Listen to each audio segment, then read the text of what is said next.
We just got the biggest update in CS2 history. Valve just blessed us with 5 new maps. The first map here is BSalt, available in both competitive and casual game modes. The atmosphere on this map is absolutely astounding. I don't know where this takes place, but the vibe of this map is truly something I've never experienced before in Counter-Strike. This little rock formation, this river running through, this little small town right by the ocean. Maybe it's Iceland, I'm not too sure, but it is so beautiful. I love the lighting, I love that little lighthouse there. I'm super excited to play it. The second competitive and casual map we got is Eden. I believe this takes place somewhere in the UK. I love the kind of gothic, rundown, factory setting of this map. But on the flip side, you also have these really nice areas, this nice office building maybe. You know, it gives me kind of Harry Potter, you know, you're a wizard Harry vibes, you know what I mean? My favorite little Easter egg of this map though is Mark Oni Pixel himself making an appearance on this map. Gold, gold, gold, baby. Gold, gold, gold. One thing that I'm noticing out of the gate on these new maps is the detail, the attention to detail, the lighting. It is so much better than anything we've seen to this day.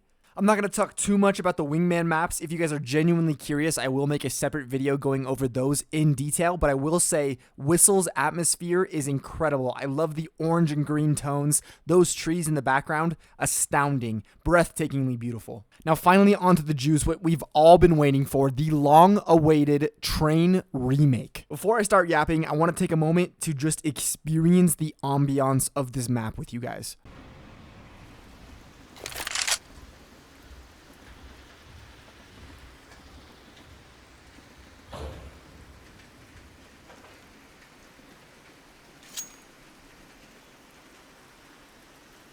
The quiet, peaceful rain, the subtle ticking of the trains going across the tracks in the background. This map is phenomenal sounding. I love the ambient music. I love the ambient noise. If you guys have the type of autism where you love trains, this map has to do something for you. I'm not sure what it does for you, but it's got to do something. When I was watching clips on Twitter of the map, I thought it was going to be super dark everywhere, but A-Site is actually really well lit, and I really appreciate that. I feel like I'm in like a 1940s noir film on this map. Like, I know it's supposed to be Soviet-era Russia, I believe, or at least it used to be maybe. I'm not too sure about the lore of Train, but I feel like I'm supposed to be wearing a trench coat right now, pouring rain outside, solving mysteries, fighting crime. I love it. Now, probably the coolest change to Train is going to be the active weather on the map. If we switch to Train here, as you can see on my Glock, raindrops start to accumulate, not just on your weapon skin, on your gloves, on your knife, on your agent, and this happens in-game as well, not just on the inspect screen. I think that's a very cool little detail that they added. We'll have to see how this affects FPS for our budget PC gamers out there, but I feel like Valve would not have released this feature if it was going to affect FPS super intensely.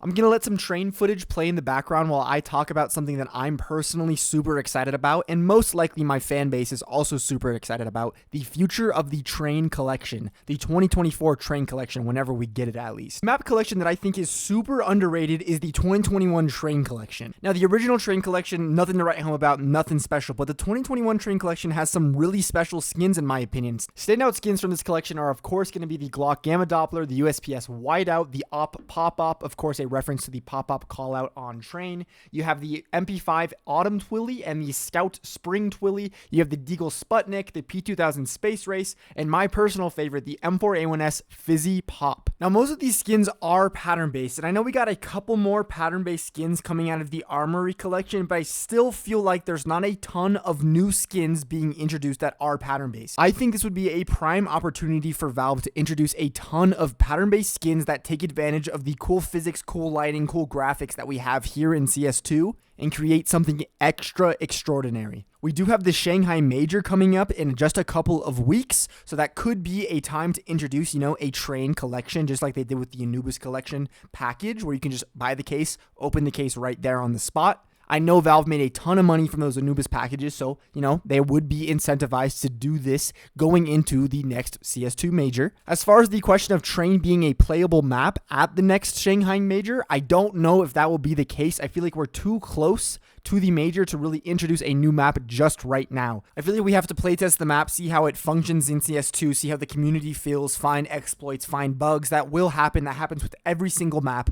My biggest takeaway here is that the last kind of 2 years of CSGO and the first, honestly, year of CS2, we got absolutely zero content. We were content starved for sure. We just had the Armory collection released. Now we're getting maps and community maps, which I think is really cool. New community maps. We've been playing the same Counter-Strike maps for 20 years at this point. You know what I mean? Train, CS2 said it in their tweet, is almost as old as Counter-Strike itself. I'm happy to see some new maps being sprinkled in. The only thing that makes me kind of cringe at the idea of new maps is how negative and how anti-change the Counter-Strike community can be sometimes. People complain, oh my god, we don't have new content, we don't get new content, and then we get new content and all everybody does is hate on it. The general consensus on Twitter so far today seems to be extreme happiness, extreme hype, and I'm happy to see that. I love the community getting excited about these things. We should be happy. And you know what? Thank you, Valve. Thank you for providing content for us. I know you guys kind of disappeared. We thought we were going to get the TF2 treatment for a little while there, but thank you. This is your cash cow. I don't ever see Valve giving up on this game. The amount of money that this game generates is off the charts. I don't know if there's a single other game in the world that generates as much money as Counter-Strike does.